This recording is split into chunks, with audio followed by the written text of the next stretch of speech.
अस्सलाम वालेकुम नाज़रीन, मैं हूं एहसान खटक। आप देख रहे हैं मेरे यूट्यूब चैनल MNT डायरीज। नाज़रीन, आज का हमारा टॉपिक है the basic classification of bacteria, यानी बैक्टीरिया की बुनियादी गिरोहबंदी।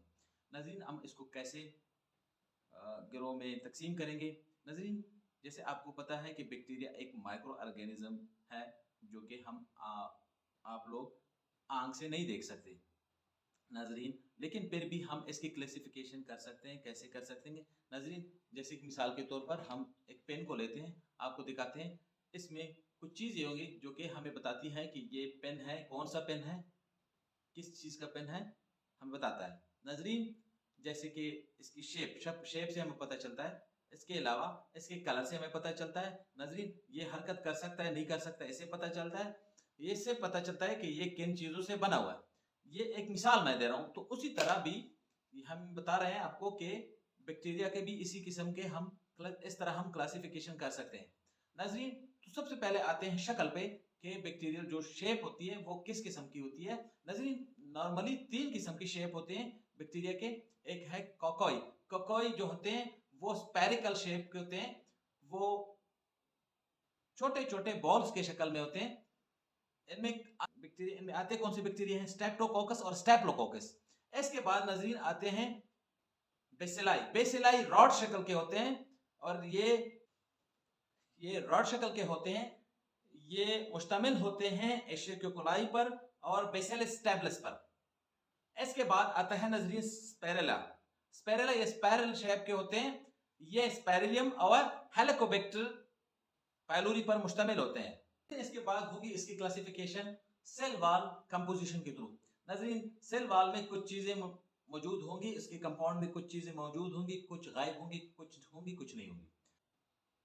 सेल वॉल कंपोजिशन के थ्रू हम इसको तकसीम करेंगे नाज़रीन। ग्राम पॉजिटिव बैक्टीरिया क्या है कि उसका जो सेल वॉल है वो थिक पेप्टिक ग्लाइकान से बना होता है, जो कि कलर लेता है क्रिस्टल वायलेट का और रिटेन करता है क्रिस्टल वायलेट को। नाज़रीन, ग्राम पॉजिटिव बैक्टीरिया में कौन कौन से बैक्टीरिया शामिल है? Streptococcus pneumonia. नाज़रीन, इसके बाद आता है gram negative bacteria.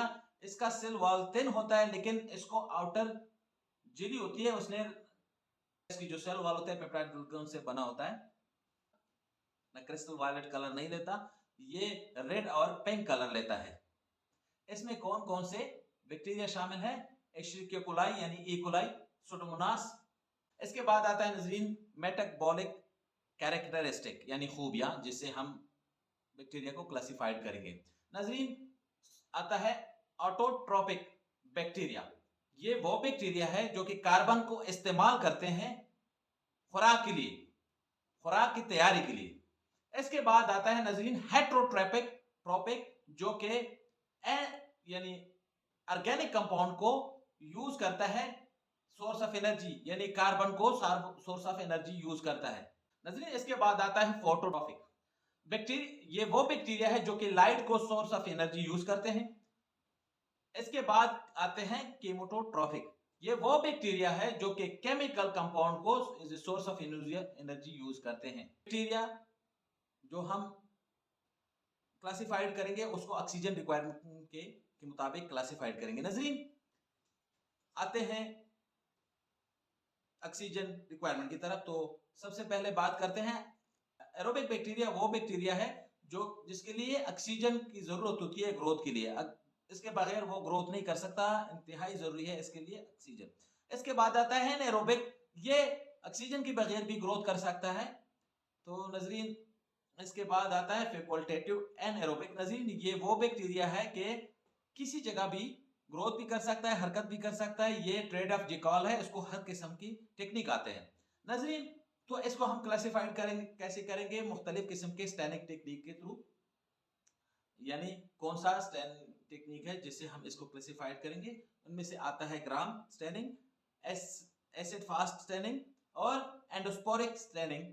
Molecular biology की तरक्की के साथ बैक्टीरिया को उनके जेनेटिक कैरेक्टरिस्टिक की बुनियाद पर तेजी से दर्जाबंदी यानी क्लासिफाइड किया जा रहा है, जैसे डीएनए की सीक्वेंस की मुमासलत और फाइलोजेनेटिक ताल्लुकात यानी टैक्सोनॉमी के शोबे की तरक्की की मकसद के लिए ऐसे एवोल्यूशनरी ताल्लुकात की बुनियाद पर बैक्टीरिया की दर्जाबंदी की जा रही है। वैसे तो ये बहुत कॉम्प्लेक्स अमल है, लेकिन ये वक्त के साथ साथ इवॉल्व कर रहा है, टेक्निक और टेक्नोलॉजीज इसमें डेवलप